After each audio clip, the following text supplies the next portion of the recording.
Well, this is James Kalm, the guy on the bike, coming back to you with another half-ass production.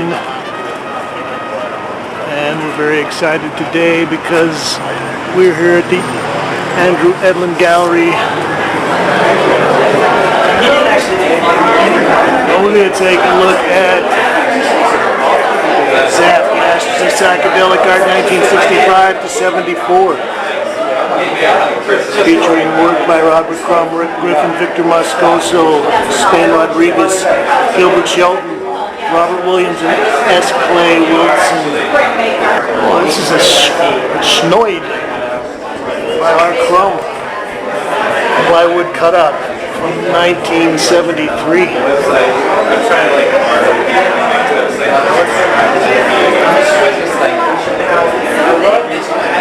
Well, I hope local NYPD didn't send their narcs down here.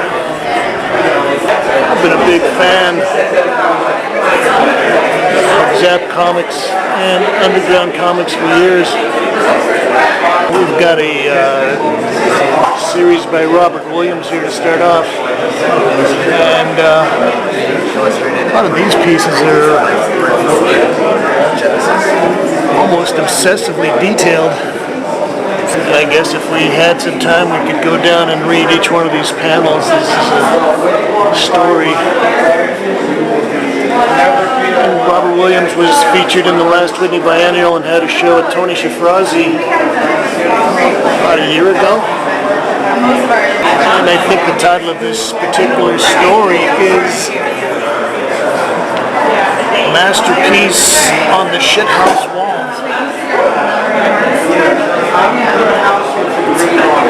The theme of the show is the basic 6 or 7 underground cartoonists who started with the original Zap #1. This is Gilbert Shelton, and one of his famous characters, Wonder Warthog. Wonder Warthog opens a concession stand. And Gilbert Shelton also was famous for his other set of characters, the Fabulous Furry Freak Brothers.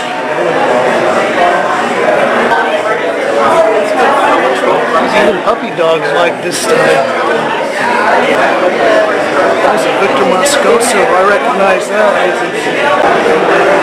Now we're talking with Robert Preston, who says he's a big fan of Underground Comix. You said you just friended Victor Moscoso. Victor Moscoso. Yeah. And what did he tell you? He told me that he couldn't be here. He has one piece in the show, but he wanted me to take pictures for him. Okay, so we're going to take a look at the piece. Actually, I love this piece.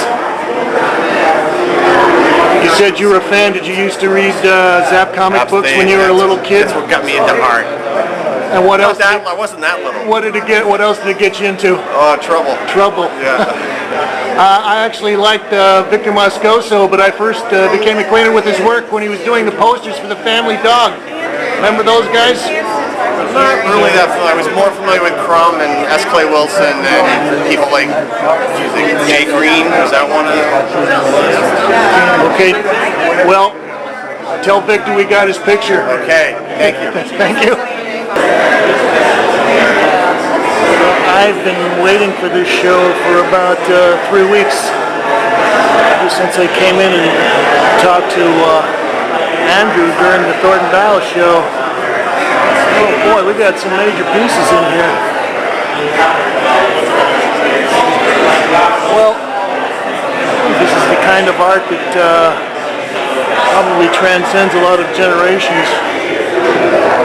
We've got the old geezers here and the young kids that sort of go up on the 3rd or 4th generation of the Underground Comix. It's got to be a S. Clay Wilson. Spider Joy. Oh, there were some classic early Robert Crumbs.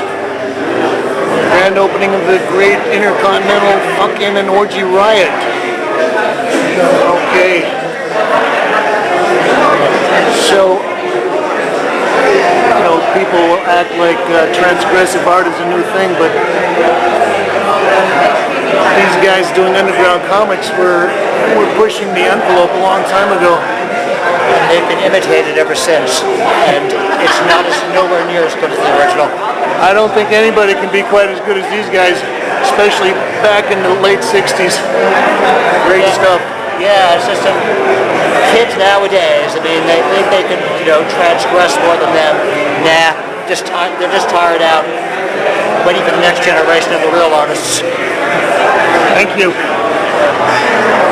I think it would also be interesting to study the phylogeny of the influence of Underground Comix on fine art here, not only here but in Europe as well. I think that you'd have to agree that people like Philip Guston and some of the German heptic painters definitely were looking at Underground Comix and enjoying their sort of over-the-top transgression and comedy. So here's another one. This is Sky High Comics. And boy, I remember a lot of our Crumb characters. Mr. Natural, Flanky Foot.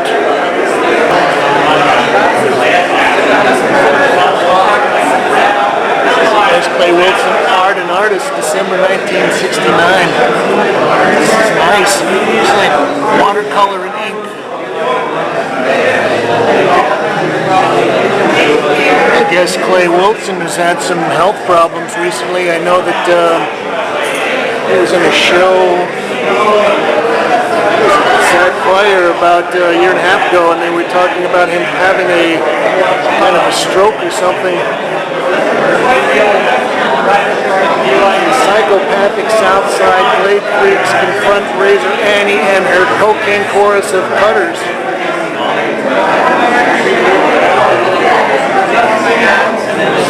Her starry-eyed Stella. We've got three very impressive pieces here by Spain Rodriguez. And this is one cat that I was not that familiar with, but I think this might be the largest piece in the show.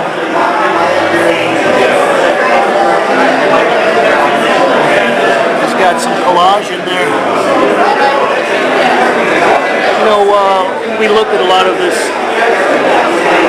Underground Comix and graphic novels that people are coming up with these days, and it's pretty hard to believe what kind of radical breakthroughs this stuff was when it came out in the mid-60s. Oh, this is one of my favorites, Rick Griffin. Now, I had a bunch of his psychedelic posters. One of my favorites was A Puff of Keef in the Morning Makes a Man as Strong as 100 Camels in the Courtyard. Oh, Johnny, fuck her faster, I'm fucking her fast as I can, Mom.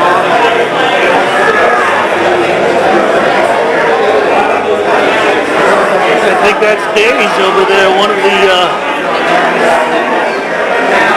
big graffiti writers here in New York. Another Rick Griffin. I started seeing this cat's work reading Skateboard magazine back in 1963 or 64. And he tragically, I guess, is the only one that died. He got killed in a motorcycle accident, I think in the mid-70s. This is James Kalm reporting on Zap. Masters of Psychedelic Art, 1965 to 1974. Curated by Gary Panter and Chris Byrne. Thanks, Kate.